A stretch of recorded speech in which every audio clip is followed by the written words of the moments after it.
I almost subscribed to Mureka AI after hearing the first song it generated, then I made 5 more. That's when my opinion changed. Not in a bad way, just in a more realistic one. I went in expecting another AI music tool that spits out songs with one click.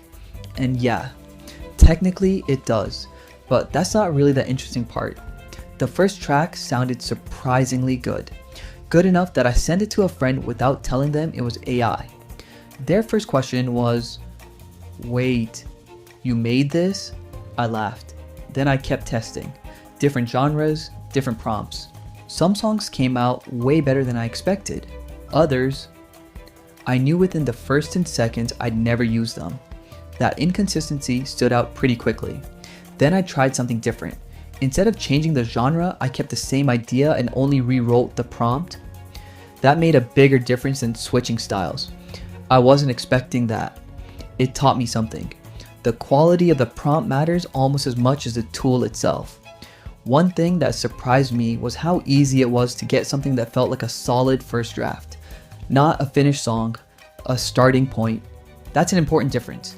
If you're expecting every generation to sound radio ready, you'll probably end up disappointed. Now, if you're comparing Mureka AI with Suno or Udio, I'd slow down before calling one the winner. Some tracks from Mureka genuinely impressed me. Other times, I preferred what Suno or Udio produced from the exact same prompt. It really depended on the style of music I was trying to make.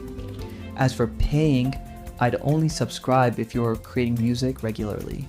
If you're just curious about AI music, spend some time with the free version first. You'll know pretty quickly if it fits your workflow. So, should you subscribe to Mureka AI? Maybe. Just don't subscribe because of one amazing demo song. Generate 10, maybe 20. If you still keep coming back to the platform after that, that's probably your answer. That's exactly what I wish I'd done before I almost paid for it. Thanks for watching. Catch you in the next one.